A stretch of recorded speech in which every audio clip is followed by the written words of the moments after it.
오늘 성경 말씀 로마서 8장 22절에 보면은 그런 말씀이 있습니다. 피조물이 다 이제까지 함께 탄식하며 함께 고통을 겪고 있는 것을 우리가 아느니라 하는 말씀이 있습니다. 그렇습니다. 우리가 지금 경험하고 있는 대로 땅과 물과 공기가 많이 오염되었습니다. 그로 인하여서 병들어 있고 신음하고 있습니다.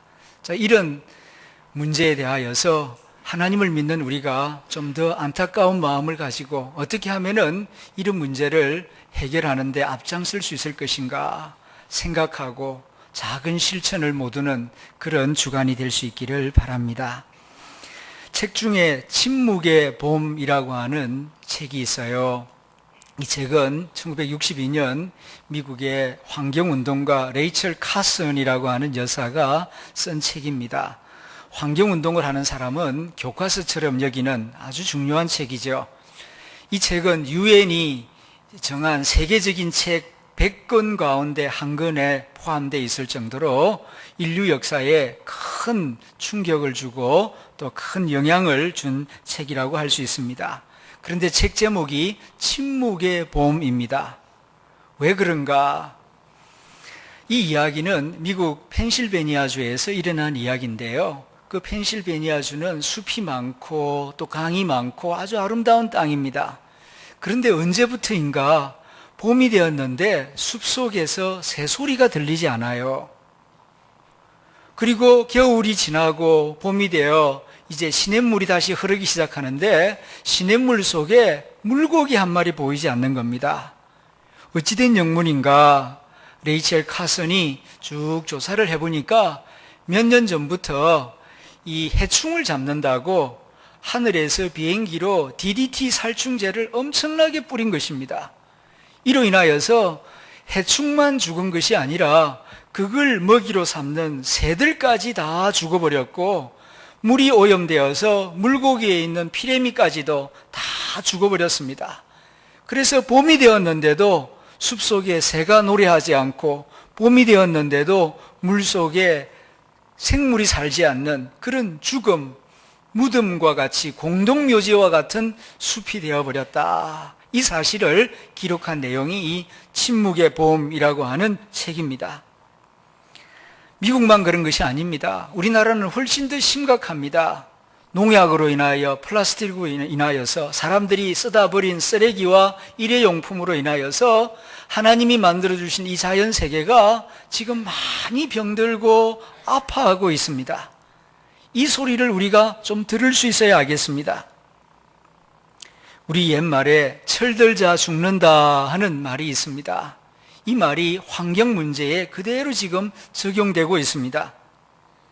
환경 문제를 느끼기 시작하면 이미 늦은 것입니다. 그만큼 이제 심각하다는 뜻입니다. 우리 몸에도 이상 징후를 느끼기 시작하면요 이미 치료 기간을 놓쳐버린 경우가 많습니다. 1기, 2기 때에는 자각 증세가 없어요. 그런데 3기, 4기 들어가면은 아픔을 느끼는데 그때 가서 조사를 해보면은 이미 병이 상당히 진행되어 있는 경우가 많이 있습니다. 우리나라에 환경 문제를 거론하기 시작한 것이 1990년도부터입니다.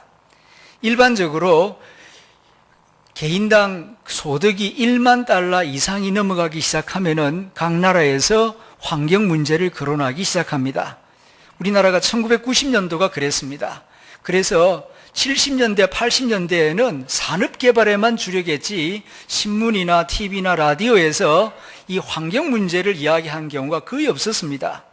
그러다가 1990년부터 환경 문제에 대해서 이야기를 하기 시작하고 국민들이 좀 관심을 가지는가 싶더니 1997년 IMF가 터지니까 환경 문제는 싹 들어가 버리고 다시금 경제 성장, 경제 발전 이쪽으로만 모든 여론이 지금 돌아가면서 이 환경 문제에 대해서는 상대적으로 관심이 줄어들고 있습니다.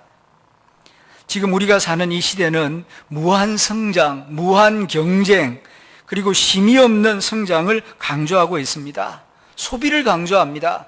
소비 지표가 좀 떨어지면은 물건이 안 팔려서 공장이 안 들어가고 이 경제 성장률이 줄어든다고 아우성입니다.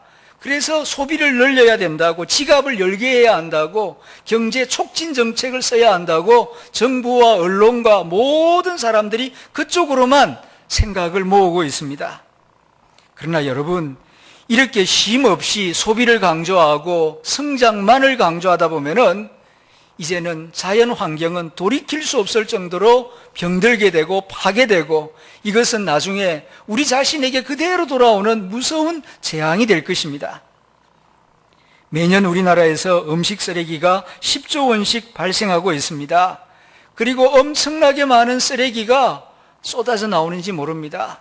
이것은 다음 세대의 생존 권리를 박탈하고 있고 도둑질하는 것입니다.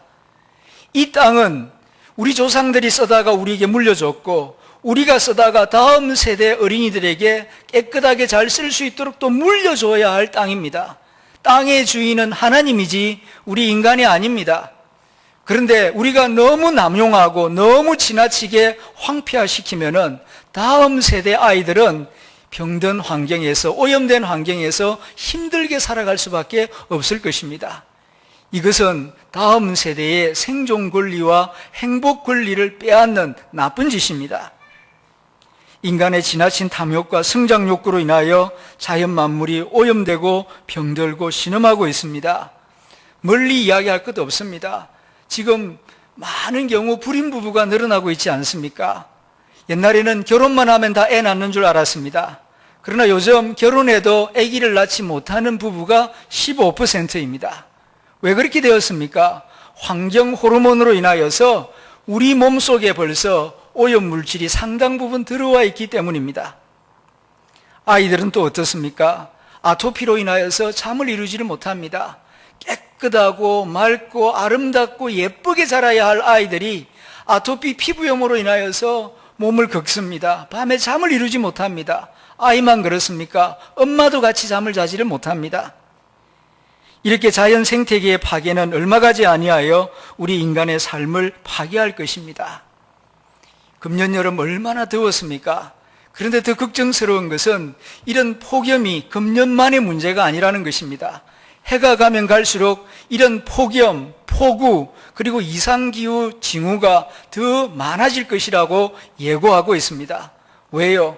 지구온난화 현상 때문에 우리가 너무 과다하게 이산화탄소를 만들어내고 있기 때문에 이로 인하여서 지구가 점점 더워지고 있기 때문이라고 말하고 있습니다.